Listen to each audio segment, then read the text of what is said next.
الرحیم معزز سامعین کرام، آج کی اس ویڈیو میں آپ حضرات کو یہ بتاؤں گا کہ ہم جو ہاتھوں میں دستانے پہنتے ہیں، کیا وہ دستانے پہن کر بے وضو ہونے کی حالت میں قرآن کریم کو چھو سکتے ہیں یا نہیں۔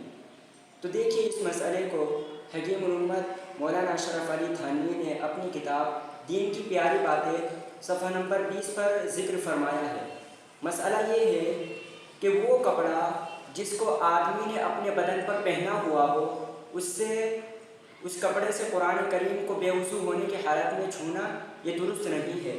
تو اب دیکھیے، ہم جو اپنے ہاتھوں میں دستانے پہنتے ہیں تو وہ کیونکہ ہم پہنے ہوئے ہوتے ہیں، اور پہنے ہوئے کپڑے کے ساتھ بے وضو ہونے کی حالت میں قرآن کریم کو چھونا درست نہیں ہے، تو گویا دستانوں کے ساتھ قرآن کریم کو بے وضو ہونے کی حالت میں چھونا درست نہیں ہے۔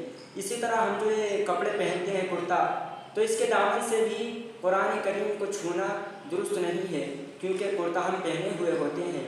ہاں، ان کے علاوہ جو کپڑے ہیں جو آدمی پہنتا نہیں ہے بلکہ ساتھ میں رکھتا ہے، یا پھر دیگر کپڑے ہیں، ان کے ساتھ قرآن کریم کو چھو سکتے ہیں، جیسے رومال وغیرہ، تو ان کے ساتھ قرآن کریم کو چھونا درست ہے۔